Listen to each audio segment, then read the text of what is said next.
임플란트 주위염하고 염증이 이제 대두되기 시작을 했습니다. 임플란트가 시작되고 시술된 지는 20년이 액티브하게 시술된 지는 20년이 넘거든요.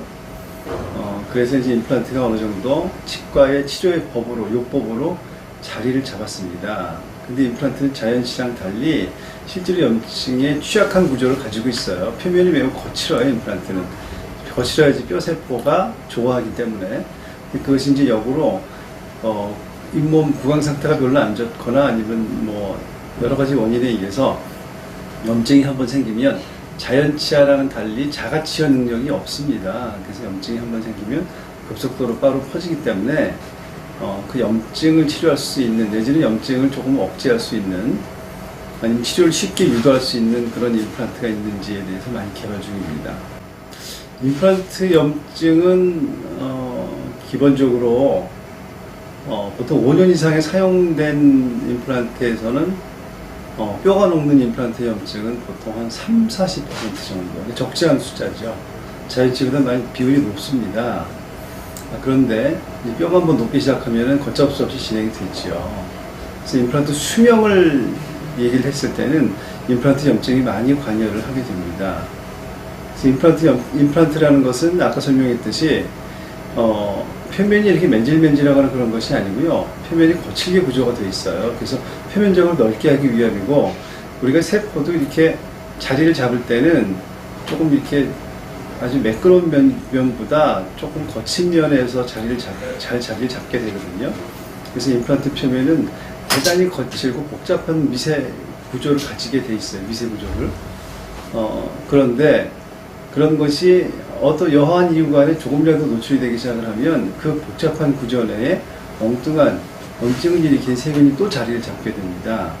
그래서 임플란트 염증이 진행이 되는 거죠. 또한 임플란트 주위에는 자연치아랑 달리 혈관과 신경이 없기 때문에 염증이 새로 생겨도 주변에 박테리아, 백혈구라든지 그런 것들이 수집이 될 수가 없어요. 그래서 세균을 와도 방어를 하거나 세균을 막아줄 시스템이 별로 없습니다. 그 스스로 자연치유 능력이 안 된다는 것이죠. 그래서 그 부분을 어떻게 하면 염증을 막게 할 수 있을까, 그것이 지금 화두로 되어 있습니다. 임플란트 주위에 생기는 염증입니다.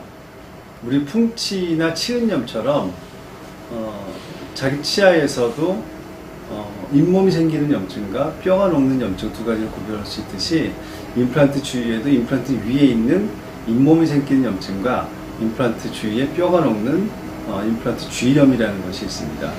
그 원인은 여러 가지가 있겠지만 구강 청결이 잘 안 된다든지, 아니면은 뼈 이식을 많이 해서 복잡한 치수를 많이 진행했다든지, 아니면 당뇨처럼 소모성 질환이 있을 경우에 많이 발생을 합니다. 초기에 임플란트 심었을 때 주변에 단단하고 건강한 뼈가 많이 있을 때는 그렇게 생길 확률이 적지만은, 그렇지 않은 경우에는 임플란트가 누구나 생길 수는 있습니다. 하지만 구강 청결이 가장 중요한 만큼 구강 청결을 잘 하면 생길 확률은 그만큼 훨씬 줄어듭니다.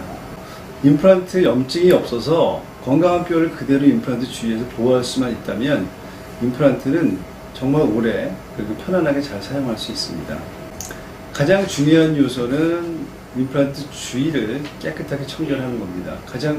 임플란트 염증의 주 원인이 세균인 만큼 세균이 잘 침착되지 않게 하는 방법은 주위를 깨끗하게 청결하는 것이고요.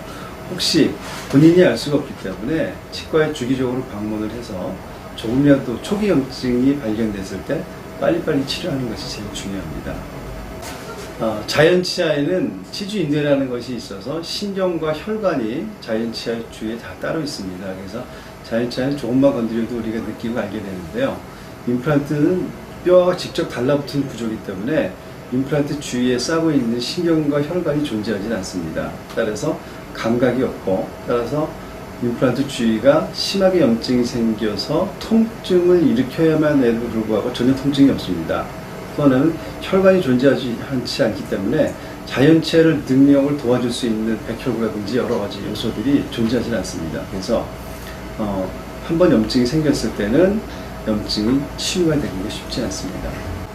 일반적으로 당뇨, 그리고 담배, 술 그런 것이 관계가 되고요.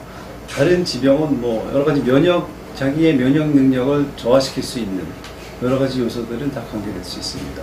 결핵이라든지 그런 폐질환이라든지 오랫동안 노화라든지 그런 것이 다 관계될 수 있습니다.